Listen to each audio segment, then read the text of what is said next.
әрпі. М әрпін айтқанда м деп дыбысталуымен айтамыз. М. М-дан басталатын сөздер.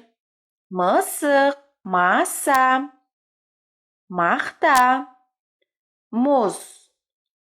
Мына буындарды оқыған кезде бірінші әріптен бастап, келесі әріпке дейін жеткенше м әрпін созамыз. Ма, мо, му, ом, ум. Келесі сөздерді оқимыз. Келесі сөздерді оқитын кезде бірінші буыннан екінші буынға дейін жеткенше бірінші буынды созамыз. Мата, мама, мосы, мысал, алма, мату.